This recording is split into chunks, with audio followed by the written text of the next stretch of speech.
What do you think the future of women's health looks like? Hi, everyone.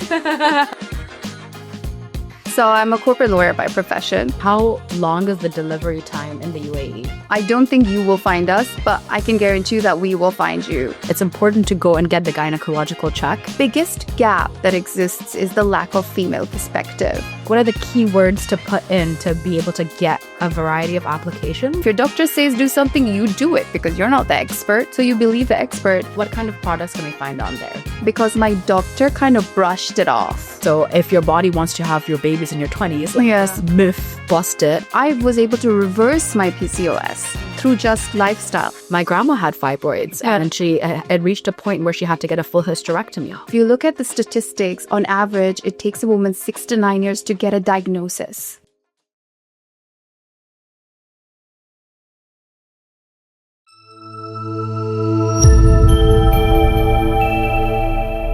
Assalamu alaikum and welcome to Press Pause with Jouhayna. On today's episode, I have Eshani. She is the CEO and founder of Moody.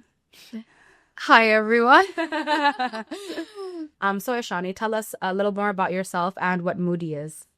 So, like you said, my name is Ishani. I have been in the UAE for almost 10 years and, worked in the corporate world since I've been here. Until I decided to leave the corporate world and focus on women's health. And, I think the inspiration behind that was very similar to every woman's journey, whether you're from the UAE or anywhere else. Our hormones keep us on our toes. They, make us uncomfortable. They make things difficult, everyday tasks difficult for us. And I was no exception. I got diagnosed with fibroids and then I got diagnosed with PCOS. And I think just having that really emotionally draining journey of going to the doctors and having no answers and then having, really drastic, serious surgeries and then still not fixing the issue kind of pushed me to focus on, leave my corporate, very successful career and focus on women's health. And so I created Moody. And essentially, Moody is a Femtech brand based out of the UAE. So our roots are from the UAE, but it's a global brand tackling women's health and trying to shrink the gender health gap. Okay. And you said you were working corporate before. What were you doing? So I'm a corporate lawyer by profession. So I had a very intense job before that. And I think when you have an intense job as a woman, you kind of forget about your health. It takes a back seat. I think a lot of women can resonate with that. And I was, same thing happened to me. And before I knew it, I had, such crazy hormonal issues. And when I really started to figure out what hormones even are or what's happening with my body, I feel like it was too late. My conditions had gotten so much more worse. If I had gone to the doctor earlier, maybe I would have not been in such a situation. But I think because I let my health take a back seat, I let my conditions get worse. And by the time I went to the doctor, I didn't get the answers that I was looking for. So I started to do my own research. And I realized that, in order to fix this, I have to take a backseat in my career and just focus on myself because my hormones were basically stopping me from thriving at work. And I think that happens to a lot of women. So I think that's when I was like, okay, I need to quit my job. And I did. I literally resigned without having another job or without figuring out what I wanted to do because I was just so beat down with my own body and I was just depressed and gaining weight and having acne and period pains. It was annoying, So I just resigned and decided to focus on my hormones. And then in that time that I took off, the idea of Moody was born. Oh, okay. Awesome. And, we were talking about hormones. And can you tell us a little bit about the different kinds of hormones and possibly what symptoms would come if they're a little unbalanced based on your experience? Yeah. So I think I talk from my experience. Fibroids, for example, the thing is 40% of the female population will at some point have fibroids. That's huge, right? But the thing is with fibroids, they come and go. They can come and they can disappear themselves.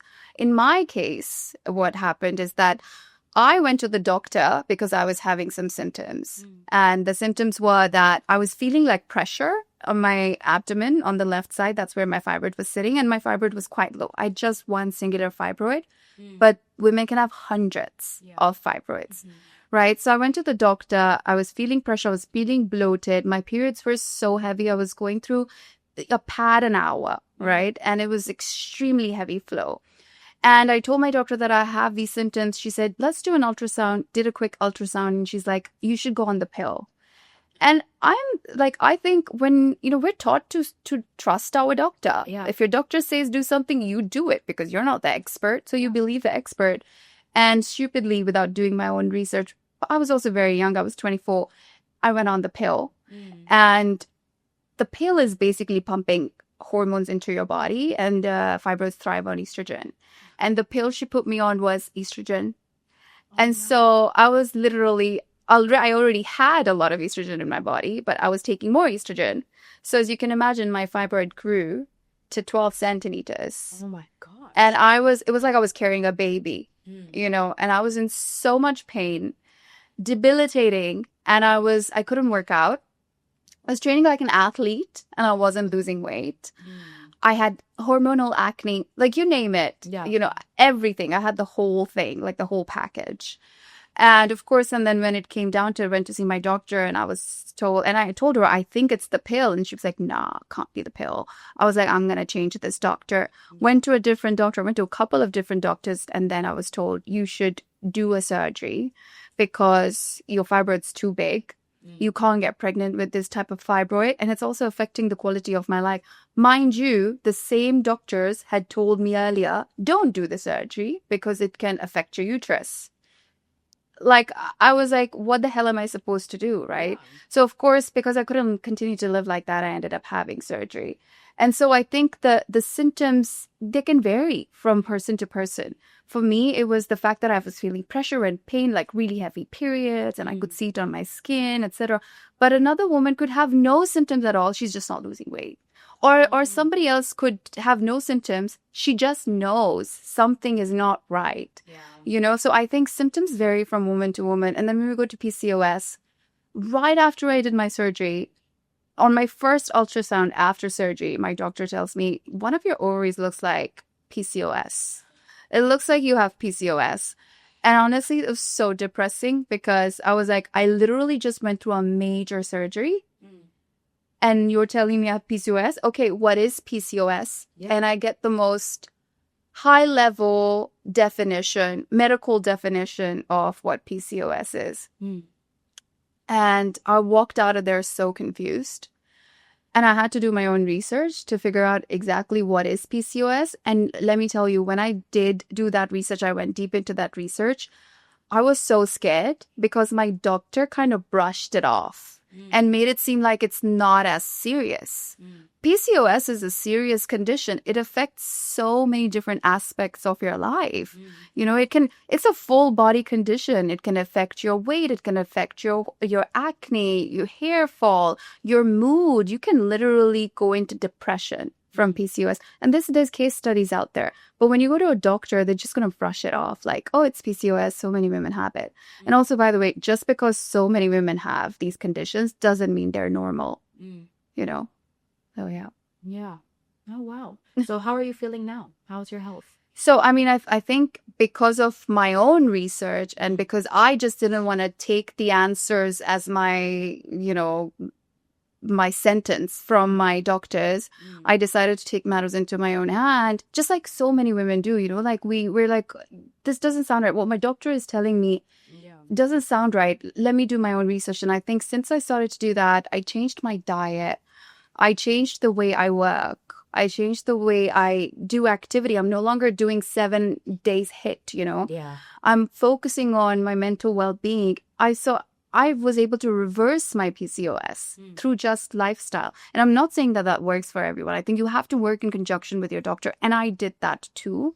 But I think the feedback I got from my doctor, if I went with just that, I would have never been able to reverse my PCOS. And I think what's also very important that I want to mention is when we think about women's health, only 1% of global R&D in healthcare goes to women's health. Only 1%. We're half of the world's population. And we're the reason the world's population keeps growing. Yeah. If you want me to continue to have babies, you want me to continue to thrive at work, have a social life, take care of everyone around me, give me some money, fund research for me, figure out why I'm suffering. I think that's also very, very important. One of the most critical missions that Moody is on, when I say we want to shrink the health gap, is because access and information is healthcare, which is what we don't have right now in women's health. How many doctors would you say you had gone through with each condition? So with the fibroids and with PCOS? So 7 doctors for my fibroids. And by the way, multi-destination. So I actually ended up doing my surgery in India. Okay. And I mean, there's nothing on the UAE healthcare system. I just personally didn't get what I was looking for in the UAE. There were some fantastic doctors here. My personal experience was not the best. And I went to the UK, I went to Dubai, I went to doctors in India. Finally, I decided I met this laparoscopic surgeon who, as soon as I met her, the first thing she said was, you should not live like this. And I felt like that was the first time a doctor could really see my pain, because I had been suffering for so many years. I did my surgery at 32. I was first diagnosed with fibroids at 34. 24. 24. Oh, yeah. wow. So from 24 to 32, I was suffering. Like, I was in pain. And I think that I'm not the only one, because if you look at the statistics, on average, it takes a woman 6 to 9 years to get a diagnosis. Yeah. So when I figured out that that's the statistic, it all made sense for me, because I thought I was the only one that has to wait so long, right? But actually, so many of us are in the same boat. So 7 doctors for my fibroids until I finally met that one doctor. By the way, I went to see her on a Thursday, and then my surgery was the next week on Tuesday. Oh, wow. So we fast-tracked everything, because I think when she told me do the surgery, and I was like, okay, I will. And she was like, are you free on Tuesday? And I thought she wanted to do an MRI or something on Tuesday. And she was like, no, we're going to get all of your tests done before this week ends, and we're going to do your surgery next week. And I just trusted her, because I feel like she just saw my pain. She saw what I had been going through, and she had done so many laparoscopic surgeries. I think she was the first one. She was like, if you want to have kids in the future, and if you want to have a normal life, you want to be able to work out and go running without being in excruciating pain, take this thing out, And so with my PCOS, 3 doctors, one of them is still my doctor here in the UAE. I found her after my surgery in India. I think she's fantastic, and I'm working closely with her. I just went to see her, and she was like, looks like your PCOS might be back. So I'm due for my second ultrasound, and really hoping that I will get a positive news. But yeah, so I think several different doctors until I finally found the answer, and many, many, almost a decade before I got the treatment. Exactly. And I feel it's really important for the female gender to realize it's important to go and get the gynecological check, even if you are unmarried, because this can happen regardless of that. Yeah. And I feel like that's just an important thing to do, and to find a doctor that you trust, and to even speak to your female family members about it, and just make sure you are getting checked. Because as you said, we are the ones that are carrying the next generation. Yeah. So we need to take care of ourselves and do those checks. Like, for example, even breast cancer awareness, not a lot of people get screened for that. Just because they're like, well, no, everything seems fine. Yeah. But, there was even this a woman I follow on social media who's quite famous, and she's so funny, and she was like the pillar of health, and then suddenly she's like, oh, I have breast cancer, and everyone was like, what? Yeah. So even though it's a different body part, it is really important for you to make sure that you are checking the bits of yourself that people are put almost shame around. So yeah. And can you tell us more about Moody? From what I know, it's a website. Yeah, so it's a curated marketplace. So what that means is that we are bringing in products that have done well in other parts of the world, that are science-backed and evidence-based, and there's evidence that they supported women's hormones, and bringing them here into the region, but also acting kind of like a launch pad for local brands or local companies that want to create products that are specifically catering towards women's health. Okay. And what kind of products can we find on there? So anything to do with a woman's life stage. So I think Moody meets a woman at many different stages of her life, but also many different diagnoses. So you could be someone who's starting your first period. You've just hit puberty and you want to explore different period products. We'll host those type of products. You could be somebody who's having challenges with her menstruation. Maybe you have one of the diagnoses of endometriosis, PCOS, or fibroids. You'll find products catering towards that, or someone who's trying to, conceive, or someone who's just entering menopause. So essentially, we have this curated collection of products that cater to every stage of womanhood. Okay. And out of curiosity, how long is the delivery time in the UAE? So, the UAE consumer is a spoiled consumer. Yes. Right. So I think if I'm not getting something delivered between 2 hours to same day, I'm not buying, And so I think for us, it's very important because also periods come without warning sometimes. Not all of us are tracking them, right? So I might start my period sitting here and I immediately want to order something. So you'd be able to get delivery same day. And if it's a complex situation where we're not really holding inventory, you'll get it next day. So within 1 to 2 days, you'll get your products delivered to you. Oh, that's great. Okay, all right. I'm gonna ask the team to put moody.com in the captions or even written out here, just so people can see what it is. And also, you walked in with a Moody bag. So I it's like when you walked into this, I'm like, we need to just go through it together and show everyone what you brought. So we'll do an unboxing. An unboxing, unbagging situation. Okay, so this was the I love tea. So I'm gonna give you this to you, and you can. Thank you. So this is the Cycle Harmony tea. Okay, this is a woman-led brand. So I think most of our products are female-led, if not 100% of them. So they're all created by women, for women. So this product has everything natural. It's all herbs and it supports you during your menstrual cycle. You take it a few days before and during your menstrual cycle, and it basically calms your body, your hormones, and balances things out. Yeah, because we actually thought about having this, but I didn't have. We have tea in our mugs now. But it has chamomile flowers, fennel, hibiscus, and red raspberry leaf. Yeah. And it smells like Christmas. I cannot wait. Like it smells so good. Okay, and then the next one, because we went through this together when you walked in, and I was like, I want to show everyone.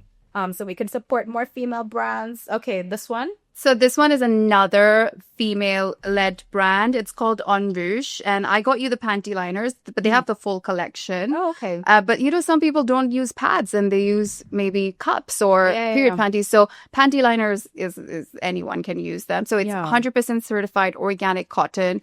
I don't know if I mentioned before. Again, female-led, and it's just good for you. It balances your hormones. It doesn't disrupt them. Yeah, exactly. Endocrine disruptors are the worst.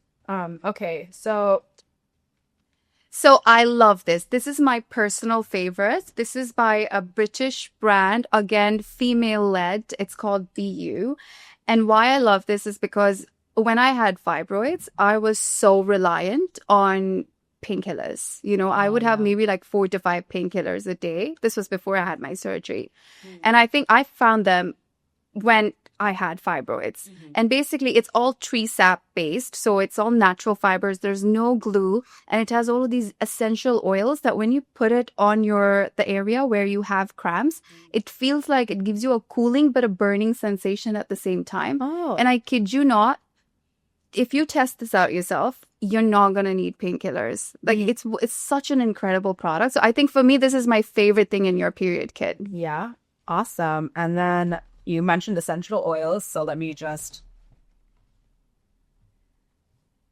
It's a cramp relief roll-on. So this is another really cool, innovative solution to, helping you avoid painkillers. So it's all rooted in Ayurveda. This is an Indian brand, female-led again. And I think it has essential oils as well. And basically the purpose of this is to calm you during your menstruation. It has a blend of different essential oils. You put it somewhere you can smell it, whether it's on your neck or on your hands. And, you go about your day. And I think it does its job whilst you're having a busy day, etc. And I think this is really cool because you would never think that you need a roll-on until you have the option of buying it on on a platform. So if somebody who has a product wants to get onto Moody, how can they do that?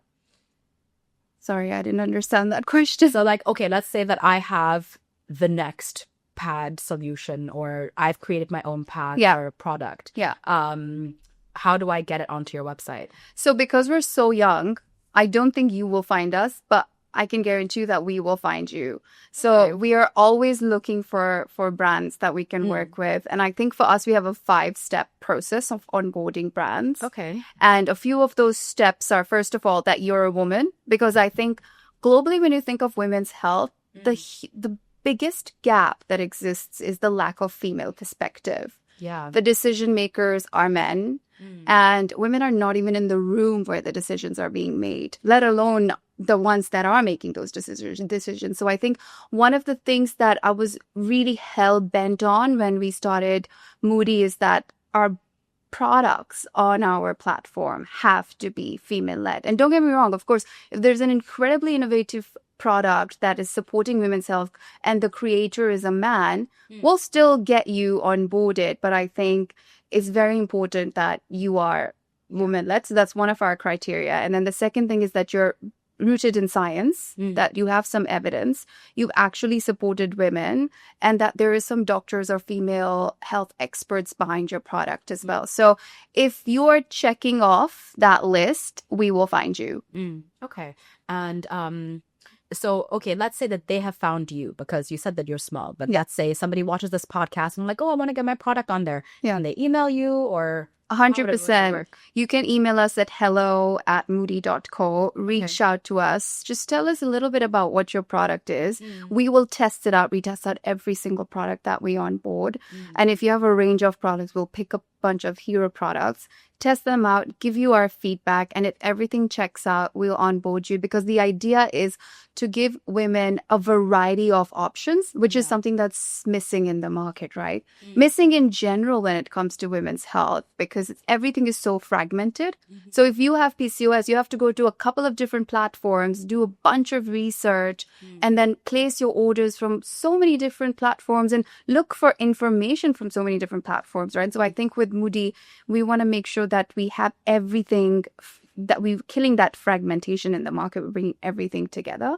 And so if you have multiple products, we'll list all of them. And if you have one hero product that we think our community will love, we'll also put that on there. But I also want to add something very important is, before we onboard any product onto our platform, we reach out to our community and we tell them that, hey, this is a new product. Is this something that you'd be interested in? Because we run quizzes and polls. Oh, okay. And so for a lot of the products, not all, but a lot of the products, we've actually got feedback from our community before they come onto our platform.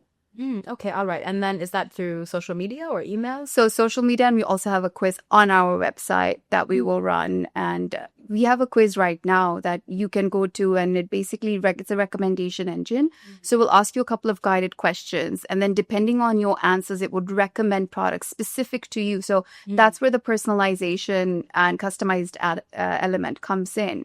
But I think when we're launching a new product, we will run other quizzes, and then we also run quizzes and polls on social media as well.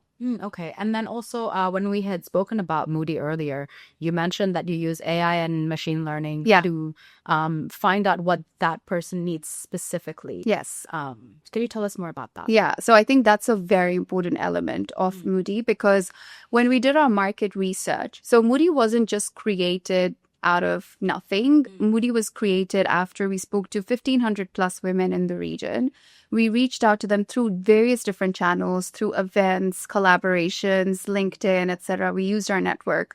We reached out to them and asked them what they feel is missing in the market currently when it comes to women's health. And I think the one thing that was consistent, 97% of the women came back and said that what was missing was personalization to them and to their hormones, right? So I think when we started Moody, we knew that we had to create some sort of an engine and utilize technology to give access to that personalization. So we have something called the quiz, which I just spoke about, where you as a woman can go onto the platform, take that quiz, answer the guided questions.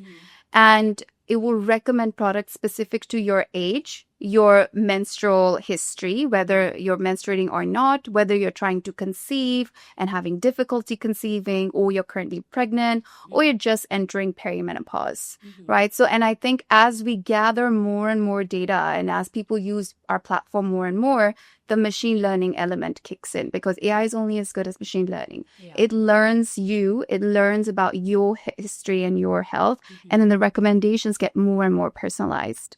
Okay, all right. And when you were building that, did you consult with a doctor?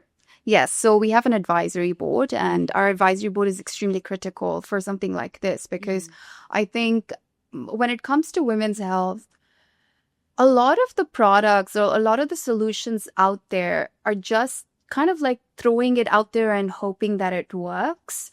And I feel like a lot of the times there's not even a need for that solution, because the bigger gaps have not been filled, right? So I think what's currently out there is not, and when we talk about the gap in the market, which is that the female perspective is missing. So I think on our advisory board, we have a 98% female advisory board. We have other advisors that not really part of our advisory board formally, but give us advice, and they are men. And I think when it comes to technology, it's very important to have the information or guidance from both genders. But when it comes to women's health, we focus on female specifically. So we have doctors and we have experts in the health tech space as well that form part of our advisory board. So we reached out to women, but also when we did the quiz, our quiz was taken by women exclusively, right? So the feedback that we have so far is all female focused. And I had a couple questions that I wrote down based on our conversation we had. So you mentioned something around the lines of a silent crisis in women's health. Yeah. What do you think is being missed on mainstream conversations? So many things. First of all, I think the burden on a woman is so huge, and the conversation and funding is lagging. So I think what's being missed is that, and it's so evident, it's right in front of us. Why is it only 1% of the global healthcare R&D budget goes towards women? When we carry so much of the burden of increasing the world's population. And we have so many other responsibilities in life. And I know people might not want to, hear it, and gender roles are ever evolving now. But the reality is that you are the one who's expected to carry a child. Yeah. You are the one who's supposed to care for the child when the child is born. You are expected to go out there in society and make money. You are expected to, have your shit together, have your money in order, be there for everyone, and not just for your child, it's every family member. Every family member relies on you. You're supposed to be this, this epitome of, strength, right? And you're suffering in silence. And I think the data is out there. The statistics is out there. They've been out there for the longest time. I mean, come on, we're in 2025. And when I think about this 1%, it's absolutely triggering. It should not be like that. But also, I think, like I said, the lack of female perspective. Why are the decision makers men? If it was, if we're talking about socioeconomic issues, economic issues, or we're talking about just general societal issues, I can understand, even though female representation is still required, but I get it. But when it comes to women's health, why are women not the decision makers? And I think one very, very good example of this is the pad until today has never been tested with real menstrual blood. I did see that. And how crazy. How crazy is that? But you know what's even crazier? It was only until 2020 when someone decided, a woman, we should actually test the pad with real blood. So they tested the pad with real blood in 2020. I mean, it's ridiculous. We wear it every month. We bleed on it.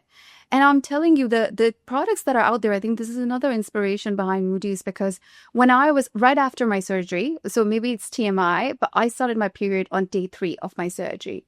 It was horrendous, like you can imagine, right? And I was supposed to use pads. And most of the things that were out there in the market, even though I was in India, UAE is no exception, but actually globally, there's no exception to this. it was all the same products that have dyes, that have perfumes, fragrances, that have plastic. And I'm so vulnerable down there. And I've just started my period and I'm putting chemicals, that are touching these vulnerable parts of my body, disrupting my hormones. And I was so stressed because I was like, because when my doctor did the surgery, she told me there's no guarantee that the fibroids won't come back. So I was like, oh God, this is going to make my fibroids grow, because you're crazy at that time as well, right? You think of the worst. Exactly. So I think that's all there was for me to use. And, and I think that was when I decided that surely there is a woman that has been through what I'm going through and has decided to create clean pads. And when I started to look, I found them, but I had to look. Yeah. And I think that's what we're trying to do with Moody is you don't have to look. Just go onto the platform. You have 5 different, brands that are creating organic bamboo fiber or certified cotton pads that you have access to that you can try. And maybe you can try a period underwear. Maybe you can try a period cup, right? That's good for you, good for the planet, and is not messing up your hormones even more. Exactly. Yeah. Yeah. Wow. Let's say that somebody is out there right now, and this is something that you experienced as well, and they're feeling dismissed from the doctors because they're like, hey, something feels off, and they're like, just go on the pill. Because I had a similar experience. Yeah. Something didn't feel right, and they're like, okay, well, go on the pill. And, I decided that, yes, this is what my doctor is saying, and I should follow that. Yeah.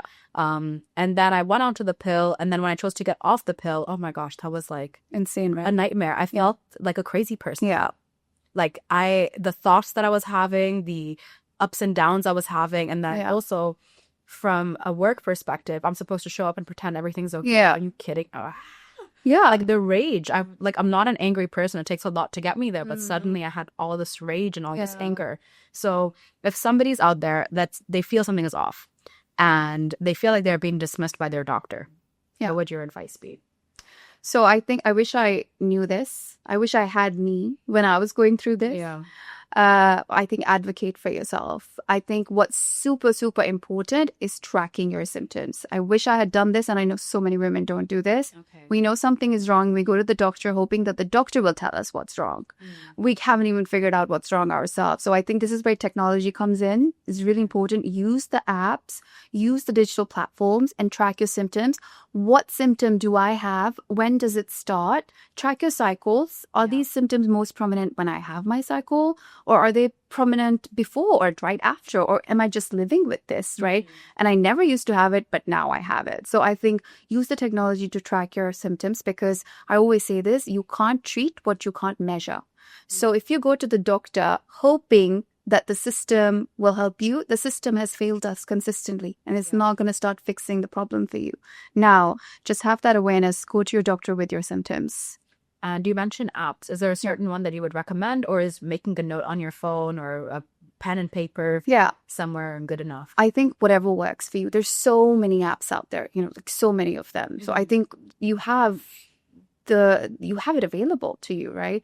Go and try different apps, but also just simply writing a note on if you don't want to go and research for apps, just write it down on a piece of paper or write it down on your notes, but go to your doctor with data so that you have a good foundation to start a conversation with your physician. Okay. And when you mention apps, can they, do we type in period tracker and on the Google Play Store, the Apple Store? Yeah. And then is that what we're looking for? And then we can play around with the different apps, or is there a different what are the keywords to put in to be able to get a variety of applications that people can try out to help them track? So I think it depends on what stage you are in your life. If you're, for example, trying to get pregnant, you use an app specific for pregnancy. I personally use this app called Flow. I know Clue is out there as well. That's really good. There's one called Maya for fertility. So I think look for what you're struggling with. If you have PCOS or endometriosis symptoms, or you might be worried that you may have an ovarian cyst, because as women we have that intuition, but we're very good at ignoring it. So if you have a hunch that I think I might have PCOS, I think I'm struggling with my periods since I've turned 32, or I never used to have it, never used to be like that. go and get a period app. Because if, for example, I use Flow, you can track your symptoms. Flow allows that. There is that optionality, right? So go and try a couple of different things, but just write it also. Like just say, feeling extra bloated on day 2 of my period, whatever works for you. I think what's important is that if there's technology out there, use it. Yeah. And, measure it, because I think once you measure something, you can treat it better. Okay, so what do you think the future of women's health looks like on platforms like Moody? Access. Okay. I think we finally have access. Like I said, access is healthcare because of the current situation. It's so dire, right? It's so dire. We don't have access to information. We don't have access to products. We don't have access to good healthcare, if I'm being honest. Yeah. Everyone is so confused. Your doctors are confused. You go to them with a certain situation or condition and you're explaining certain symptoms. You're told, get on the pill.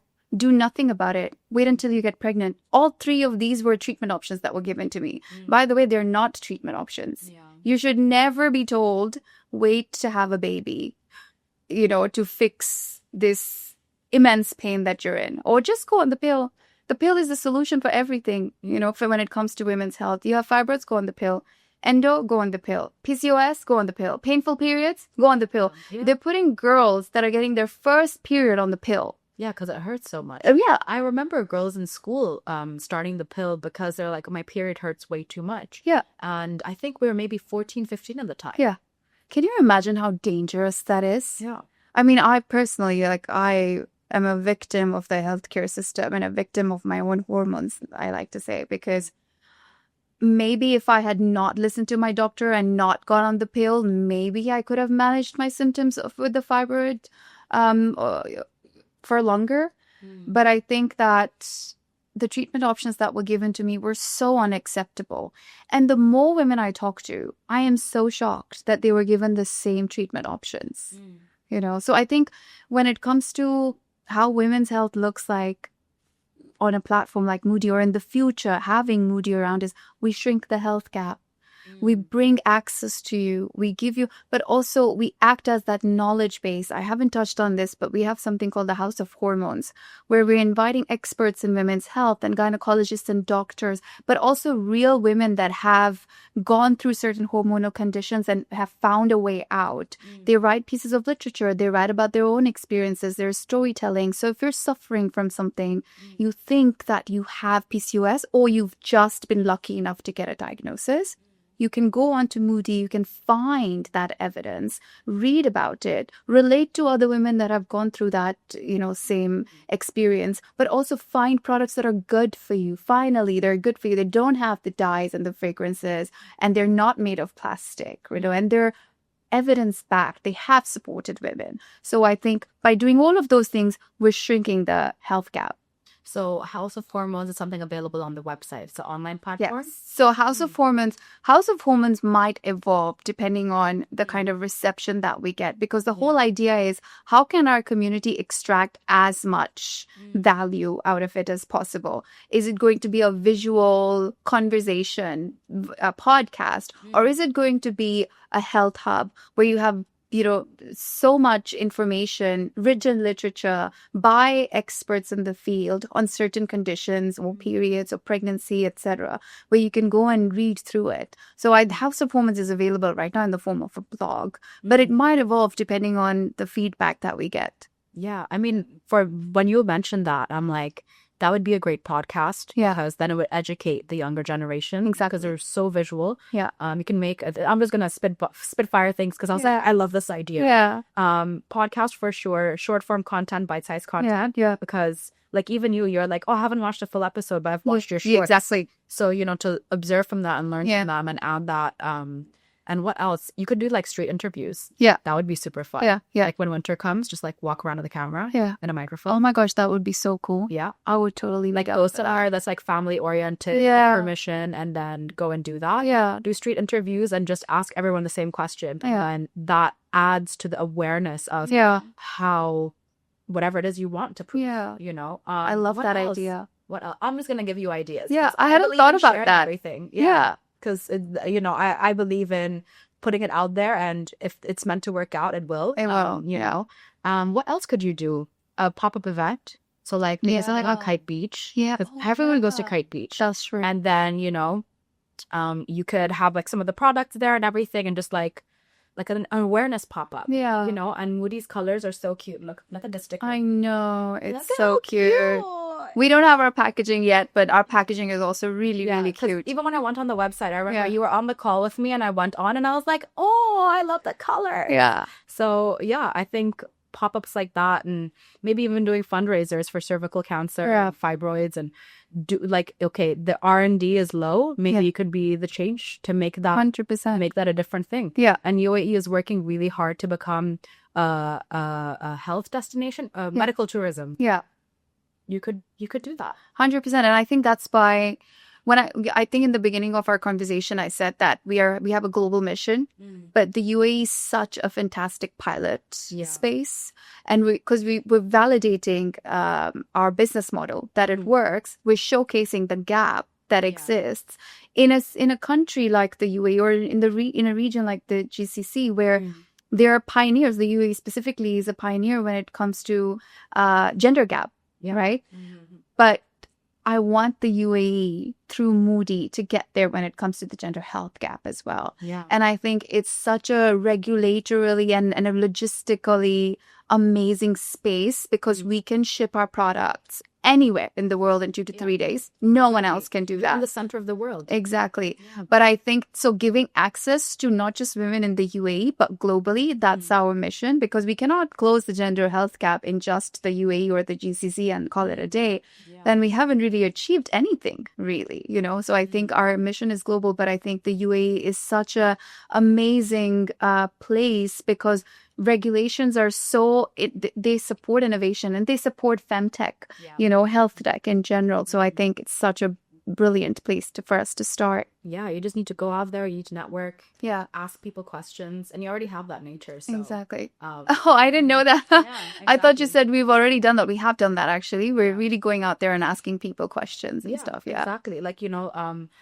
specifically around the different, because for you, you know, even when you were speaking earlier about what you've gone through, you're so passionate about it, because, you know, like, it's rough. It's hard. Yeah. Also, another question I wanted to ask you. Have any other women in your family experienced the same? Or were you the first? I was the first. Oh. I don't know what's wrong with me, you know, but I also don't want to say that, because we all think that there's something wrong with you. I think it has a lot to do with our lifestyle. And I was just stressed at work. I told you I had an intense corporate job, you know.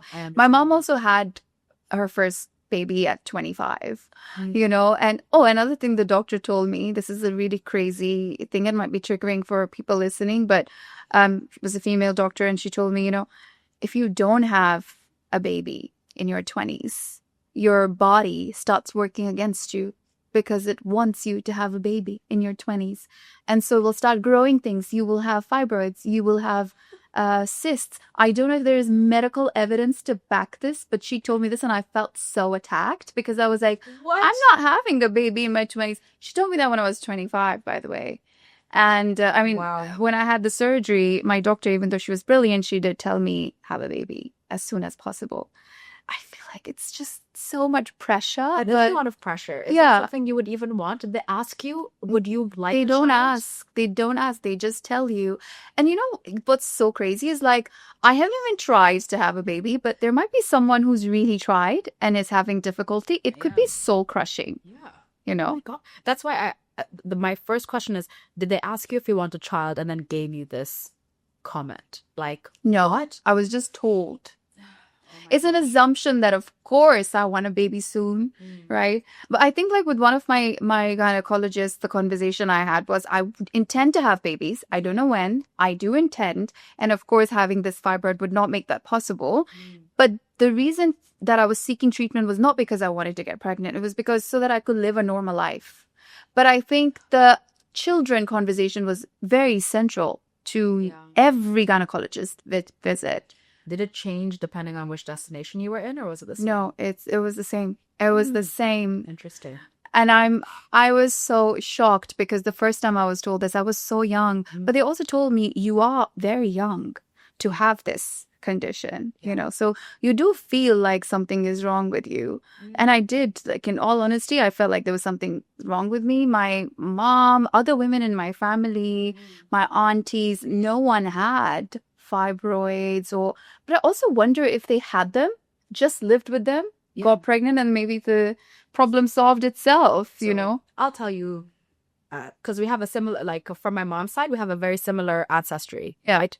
And we discussed this when you had walked in. My grandmother, my mom's mom, had all her kids by the time she was 22 or 23. And she still ended up getting fibroids. Oh, gosh. And she had 3 kids. Yeah. Okay, so if your body wants to have your babies in your 20s, like this myth, Yeah. busted. Yeah. My grandma had fibroids, and she had reached a point where she had to get a full hysterectomy. Oh, gosh. Yeah, but that's after she was done having kids. She's like, peace. Yeah, for sure. So, yeah, like that's also part of it. So I think also it's important to know your family history if you are struggling with something, because I know not everybody can access that. Yeah. Some people may be adopted or not knowing exactly what their family history is. Yeah. So it does help to have a conversation with your family members, especially if you're genetically predisposed to it. Yeah, exactly. And that helps. So, for example, I already had the conversation about fibroids and PCOS and everything when I was much younger. Yeah. But also my mother's sister, my Masi, who I call her my Masi, she is a gynecologist. So I feel like for me personally, I had so much exposure to topics that may be taboo, but they were so normal in the household that I grew up in. It's like we're a house full of women. Like my mom had 3 daughters. You know, my grandma as well had 2 young girls, and both of them went into the medical field. And one of them ended up being like my auntie. She's like the 3rd female gynecologist in all of Tanzania back in those days, because it was considered a man's job, which again goes to how just a few generations ago, that's the thought process that, you know, the female body, to have a doctor, specifically a gynecologist that's female, was considered abnormal at the time. So I just thought I'd share that with you, because like, what? 100%. Like, it's wild. If you could change one structural barrier in women's health overnight, what would it be? I would have to say 2. Okay. Because one wouldn't work without the other. Okay. So I think the first one would be that there is sufficient funding, right? That 1% has to change. We have to have more funding into research. And I'll tell you why.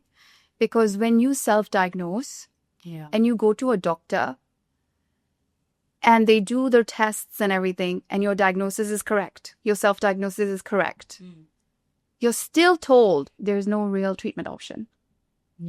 So if we have the funding, at least we can figure out what treatment options would work for certain conditions, prominent conditions. Endometriosis, for example. 1 in 10 women have PCOS. 70% of them don't even know that they have it. And it takes 6 to 9 years for you to get diagnosed with endometriosis. If we're lucky enough to get that diagnosis, you are told you don't really have a treatment option. Wait until you have a baby. If you can even have one with endometriosis, or get on the pill, or have multiple surgeries, right? So I think that funding will change the game for women's health. But also I think female representation. Like, put the woman in the data and put her in the room. Why is she not in the room with you when you're making decisions about her health? You know what's so wild is that 80% of a family's healthcare decisions are made by a woman globally. It's a global statistic. But when it comes to a woman's health, she's not even in the room when decisions are being made. Like, you created the pad, you didn't even test it with menstrual blood. You just tested it with real blood. The speculum, you know about the speculum. When we go to a gynecologist, this barbaric object that's inserted inside you and is so brutally open, it really puts you off going for the regular pap smears, this metal cold object. And then one woman was like, screw this, I'm taking matters into my own hands. So she created something called a lilium, I believe, which is a new version of the speculum. It's designed to make these pap smear visits more comfortable for you, but also give better visibility. You know? And so it's like, finally, a woman was like, this is not okay. Like, you shouldn't continue to be scared of going for your pap smear. So I think this is an example of a woman, making decisions for women. And we are so thankful and so grateful for that, right? So I think these two structural barriers that exist, we have to change that. We have to give women the funding that they deserve, women's health the funding that they deserve, and also bring women to make the decisions for women's health.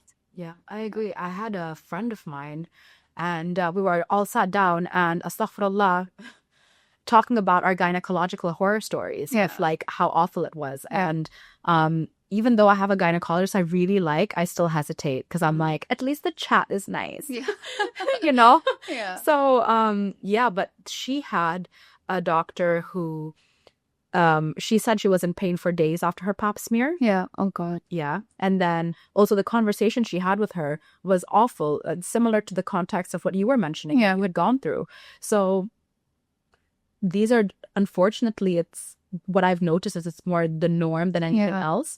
And I remember with work, they changed the insurance provider. So I was like, oh, I have to find a new gynecologist because I just wanted it to be like direct billing. And I remember when I had done that, I'm like, I'm going back to my really expensive gynecologist that I have to pay for and pray the insurance reimburses me, because when I chose to do that, she called me. She's like, yeah, you got PCOS. I'm putting you on the pill. Bam. And that was a phone call. And it was one gynecological visit I had done. Yeah. So I had continued on to the pill even when I was a student. So my full-time job is an air traffic controller, and my cramps were the worst because of the high stress. Yeah. And I remember at the time there were no female instructors. Yeah. Now I am one. So I feel like I've made the effort to create a safe space for my female trainees. But at the time I was working, and it was a really busy session that I was working. And it was like all the arrivals coming into Dubai, and it was super busy. And I got my period early. Yeah.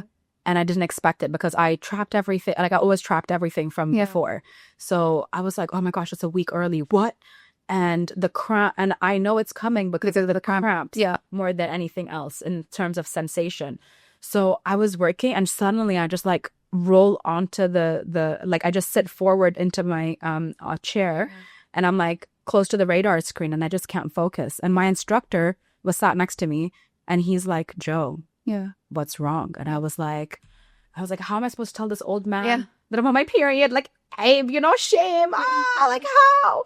And I was like, okay, I'm a tough girl. I'm gonna power through this. I got this. And then I continued working, and I just was unable to focus. And such a job, you cannot get a single thing wrong. So he's like, Joe, you're off, move. And then he continued to work. Then later he spoke to me. He's like, what happened there? You were doing great, and then suddenly it's like you hit a wall. Yeah. And I just turned to him. I'm like, code red. And he's like, what?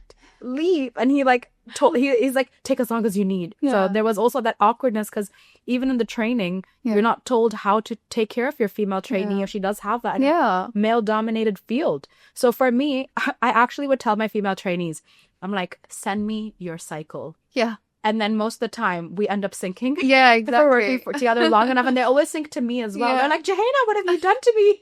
And I'm like, I'm an You're alpha. the leader of the cycle syncing gang. Exactly. So and that's a conversation that I choose to have with my female students. And so far, alhamdulillah, every female student I've had has validated and graduated through one of the toughest programs. Yeah. So I feel like it's an important conversation to have.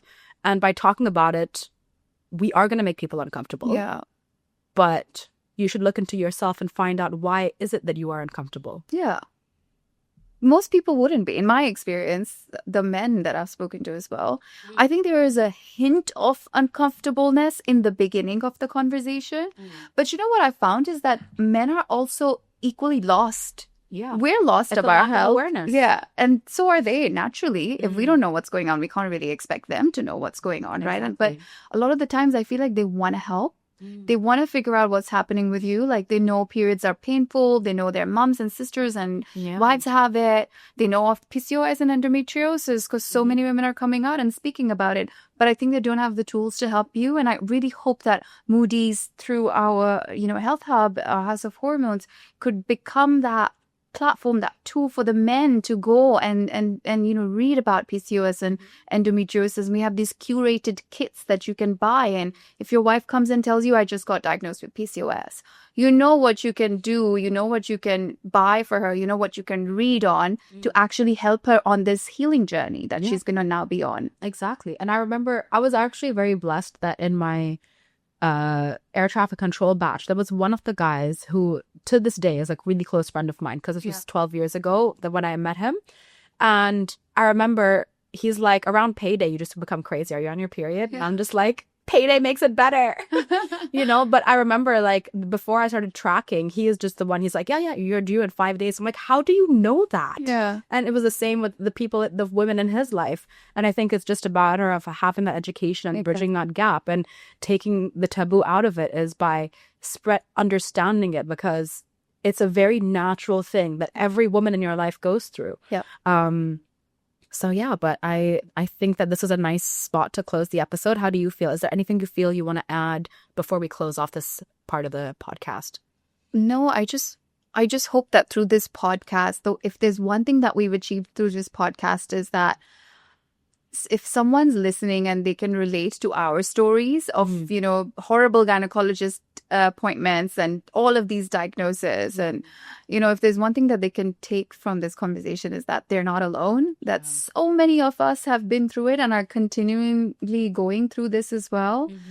So I hope that this can become kind of that relatable piece of visual content out there for many women, and I hope that they will find support in Moody. I hope Moody can become like that supportive cycle care BFF for them.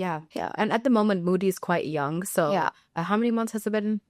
So we only went live in June, but we started doing our market research in January this year. So from January to June, we were gathering the data. Like I said, 1,500 plus women have done our quiz. We just literally went out there and asked them, what is it that we should build in the women's health space? Because I knew I had to build something. I just wanted to build something that would add value. Yeah, exactly. And for everyone tuning in, she means the months mentioned of 2025. Yes, 2025. Yes, we like to pre-shoot content. So here we are. But thank you so much for your time. You are somebody who reached out to me, and you even said, you're like, it's a shot in the dark. And I do check my emails. Why did you call Moody? It's moody.co though. Moody.co? No M? No. Pay attention, people. Okay, so why do I call it Moody? I think we spoke about it on our first call, and my answer is always the same. And I think people are maybe expecting something different. But Moody is because if you've had your period and have been told that you're acting a little bit moody today, or you're acting a little bit B-word today, you know, trust me, we've all been there. And I think I wanted to create something bubbly. You're being extra bubbly today. I think I just wanted to create something that honors and celebrates that part of being a woman, being moody. Who wouldn't be moody? Trust me, every man that goes through what we go through will be moody. Yeah, men are moody anyway. Exactly. I've worked in a male-dominated industry. They have more feelings than all of us combined. Yes. But also, so I think moody is not... I don't want that negative connotation attached to it, because for so long we've been told to whisper about your periods and whisper about how you feel when you get your periods, or, and how moody and kind of out of touch with yourself that you get. So I think we're taking the power back with Moody. We are Moody and we're proud of it. Okay. Thank you, Press Pause family. Please remember to like, comment, share, and subscribe, and go to moody.co, not com, co. Okay. If you are a business that wants to collaborate, hello@moody.co. Yes. Here's a sneak peek for next week.